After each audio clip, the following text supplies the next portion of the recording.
So in order to mix your colours, what you need to do is layer them over each other.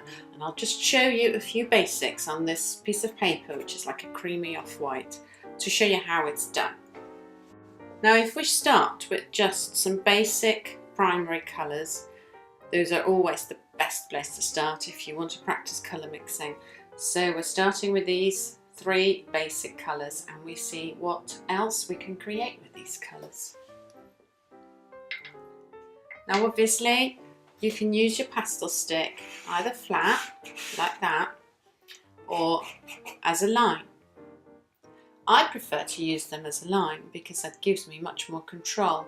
With this way of painting you have a very big brush in your hand and you can create quite expressive effects but not an awful lot of detail. So I prefer to use the pastel on its side. What I do a lot is hatch. So I used very small strokes. You can change direction if you like, or you can keep on going in the same direction for a little bit of unity. Whatever you want. If I just hatch it onto the paper like that. Obviously, if I keep on hatching at the same spot, the colour will deepen. As you can see there. Now imagine I would like to add a little bit of yellow. This is probably a little bit less visible on the video because the paper is a pale yellow as well. Let's go over the blue and you can already see that it's mixing on the paper. So if ever you find yourself without a green, as long as you've got these two, you can easily mix. You can see what's happening there. Obviously you can keep going, it will deepen the colour.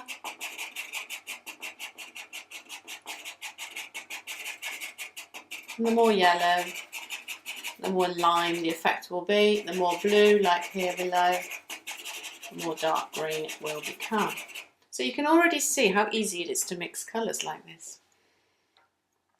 Now clearly you can do this with any of the colours. So here's your blue again, just hatching on, just add a little bit of red to create a basic dark purple. So if anybody ever says, I don't know how to mix my colours, well, like this, you can just hatch them over each other.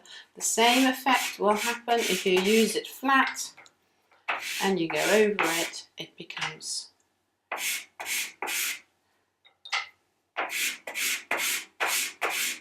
there's a lovely orange coming out. So whether you hatch or whether you use the stick on its side, mixing colours is very easy. Obviously this is a quite a smooth paper. The paper I've used earlier on this is a Colourfix paper which has a really good tooth. If you have a toothy paper you can add lots of layers of pastel, and so the more layers you can create, the more colour varieties you can create. So I do like to use a paper with lots and lots of tooth, so I can create lots of different colours, lots of different shades and tones and value, and I can really play around with it. Because if I, for example, thought, oh, this green blue area here, I'd like to add some more variety to it. If I add the red to the blue here, the whole thing will become a little bit darker over there. So I'd often like to add lots of different colours. Here is the lilac that I had earlier. Let's see what happens if I add that to that green. The whole thing becomes a bit gentler. Calms it down a little bit.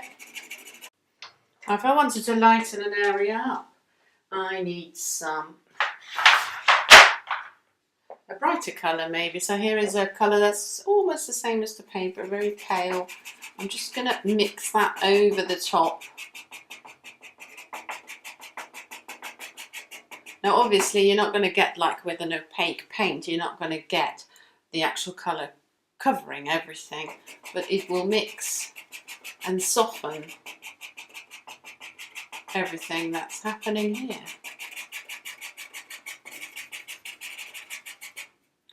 As you can see what effect that has if I go over it. It's not opaque, it's very transparent and it won't fill it so much, but it makes it a little bit lighter. So what if you've made a massive mistake and you want to actually go over it?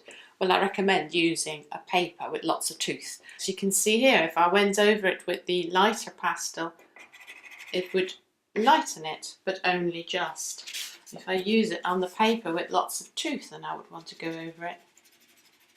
Look what an effect it has. The tooth is quite strong, so you could layer a new colour over it. So if you decide you've made a massive mistake, you could easily just paint over it and cover it up. So colour mixing does not happen on the palette, it happens on the paper. And you can create the most subtle effects like that. In her face, for example, I've used two different colours. There is a pale pink and a slightly darker pink on here. What if I wanted to warm it up a bit, because she is looking a little bit pale, isn't she? So I find myself a warm sienna colour that looks a little bit like that. And I'm just going to hatch it over her cheeks, over her face. And it mixes in, because they're just little stripes, like that. It mixes in with the pastel already there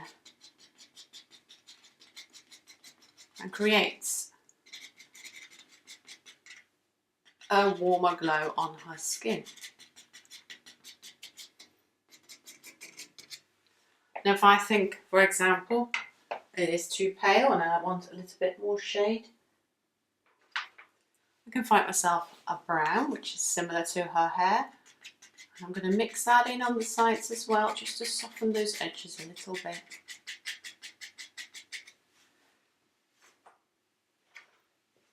Here's a darkish red that we can mix in, just to warm her up again, to warm up the colours of her skin.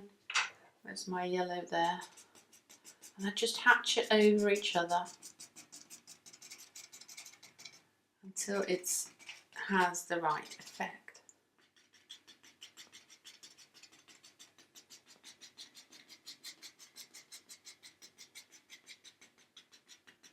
Now you can make your hatches go smaller and smaller to get more detail and a more detailed effect.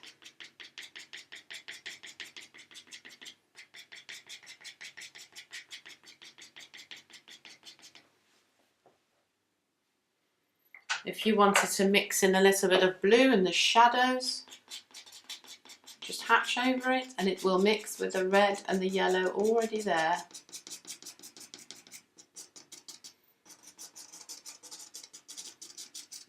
I'm hatching slightly towards the form.